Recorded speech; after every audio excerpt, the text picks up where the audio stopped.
Hi guys, it's Chris with City Girl Homestead. Time for supper. I don't remember the name of this, but I'll put it in the description. But anyways, I'm going to start out with first getting some potatoes ready to boil. Because me and potatoes, we have a love-hate thing where we like to take forever to cook. In the meantime, I have my oven preheating to 375. And so while that's heating up, we'll get these potatoes ready. Just about everything but the potatoes and the pineapple actually came out of the freezer, so my meat and my veggies today.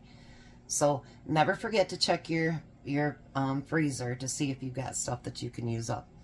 I'm starting to get my little freezer broke down a little bit, so maybe eventually we can go up to Pineview this year and stock back up before winter.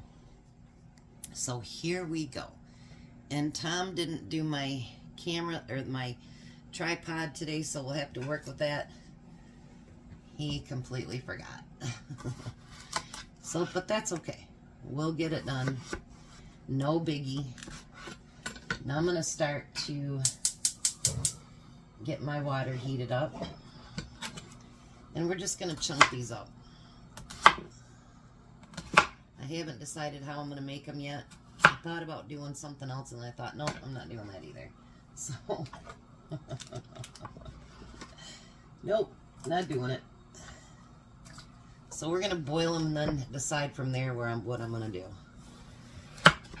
So that's how it's going to work today. I know a lot of you are like me and you don't take off the peelings. I don't either. That's where most of the vitamins are. I don't mind the peelings. I don't care if they're just regular potatoes or boiled or whatever. And, you know, it's funny. When Tom and I first met, he would eat the whole entire baked potato. And I'm like, why do you do that? That's kind of gross. But now I do it too. If I eat the whole thing. So it's like, I've gotten so used to it, but I had, you know, seen my mom over all the years. She just, you know, she just always peeled her potatoes. I don't know about you guys, but I don't care if you do it with, you know, your peeler or you do it with a knife. I just don't like peeling potatoes. And then that machine that I have that does it, and leaves a lot of stranded pieces, so you're like, well, you know, you're gonna fix it, why use it?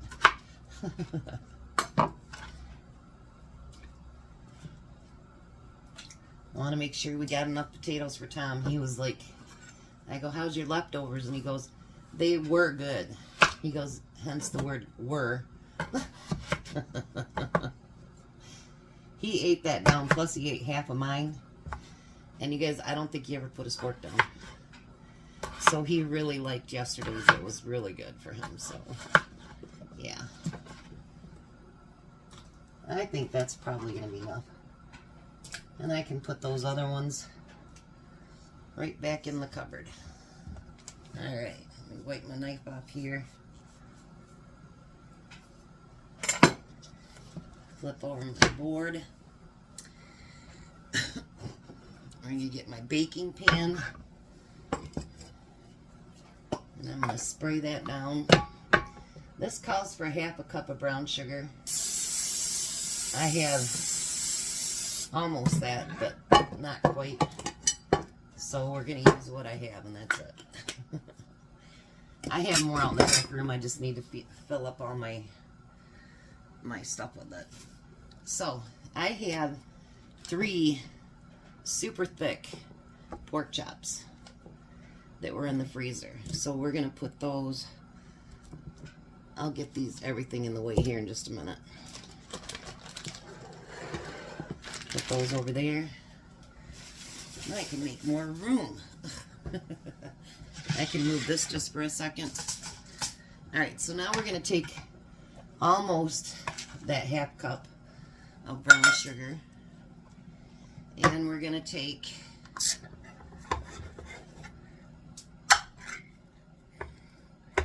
don't know why I always have such a hard time with pineapple.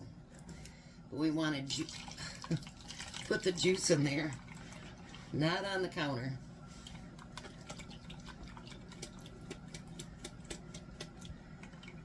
And get as much juice out as you possibly can, because you're going to need that juice. And then I'm going to kind of whisk that together.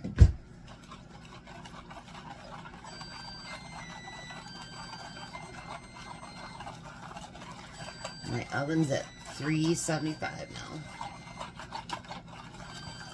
I like these bowls. I get them from the Dollar Tree. But I'll tell you what, you use them enough and then they kind of they look ugly on the bottom. Alright. Well, I just don't have the strength in my hands right now, so it's been an ongoing thing. I'm thinking I might have to eventually just go to the doctor and, I don't know, see what they can do. So we're going to put, let's swing you over there a little bit. We're going to put a piece of pineapple on each one of these. Okay, just like that. Now we're going to take that leftover pineapple .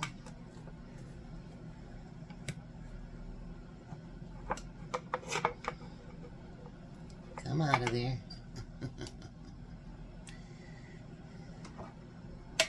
And there's one more piece hiding down there. We'll put what's left of the juice in there. And we're basically going to chop this up.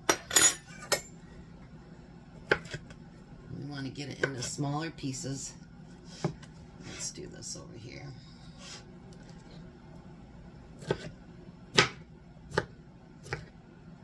Kind of like into tidbits, smaller if you want.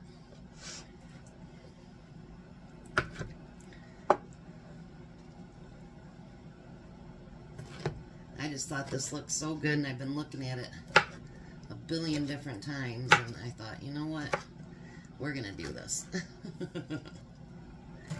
You ever do that? You look at a recipe and you're like, I want to try that someday, and then you just keep putting it off and keep putting it off. Well, today's the day we're going to stop putting it off. And I think I'm going to do mine just a little bit different here in just a second here. Because I'm using more of a size appropriate pan. I think, well, maybe not. We'll put some over there. And then I'm going to move my pork up just a little bit. And then we'll put the rest down this side. And spread it out a little bit. Just like so. And if there's room on the sides, poke it in there. Just kind of fit it right in between all your pork. Alright. So now we want to pour that juice with the brown sugar over top of that. And just cover all your pork chops. Mine were not completely thawed out, but it'll be okay. And I took them out yesterday too. All pounded. And then we're going to cover it like so. And we're going to put it in a 375 oven.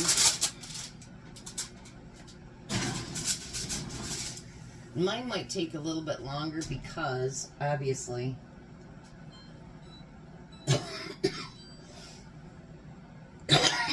sorry, dry throat. Obviously, mine are thicker than some of them might be. So then, I'm not going to start cooking this yet. But I did, if you remember right, back in 2023, I found all these veggies and then I packed them into smaller containers. So I'm going to put that in this pan over here.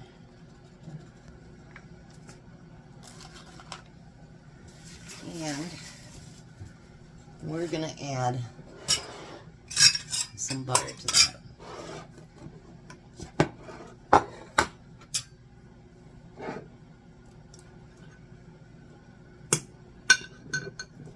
And we'll cook it just in butter.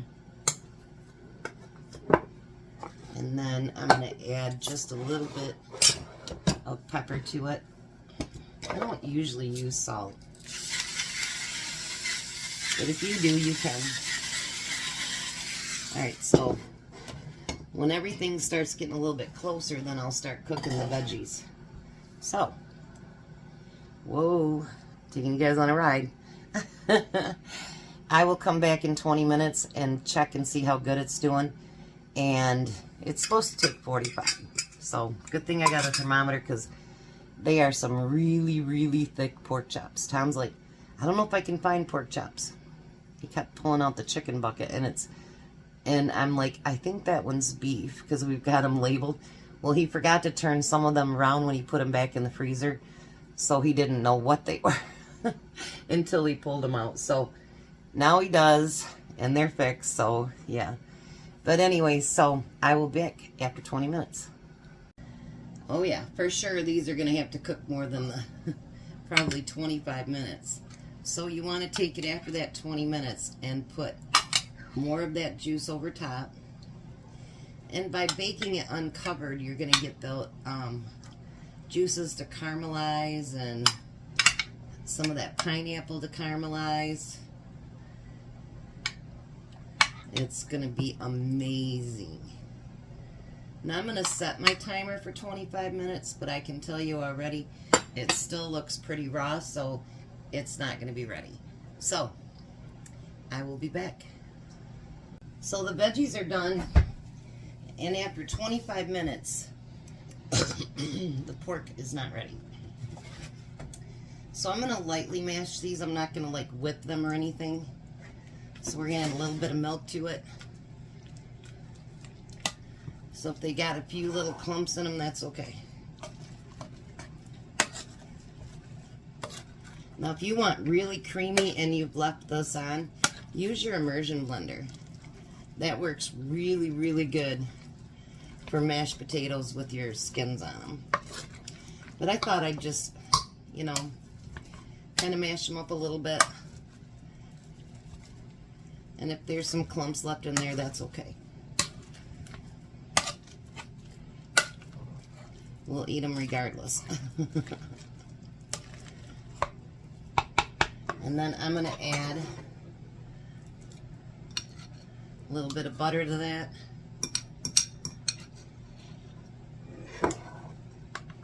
I'm going to have to get some more butter out for tomorrow. I'm going to make something I've been craving tomorrow. It's going to be really simple and easy, but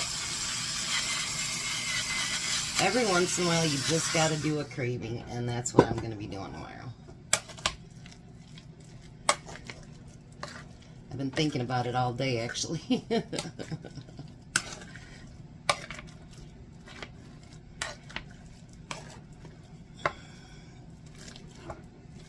I think that looks pretty good. I don't use that too often, because usually I just blend it all up. And then I remembered too, I put that over there. Let me give it a slight taste here.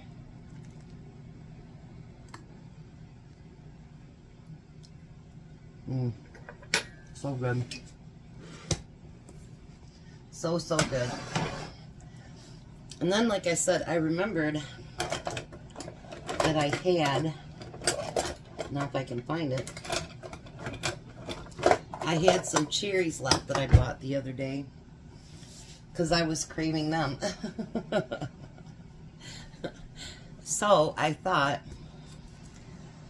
why not, sorry about this guys, why not take the last few that I have and pit them.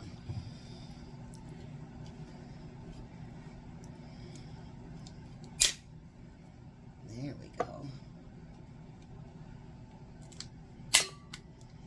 put the cherries. I'll put them over here on this. And we can have cherries on the side, and whatever we don't eat tonight, then we can eat later.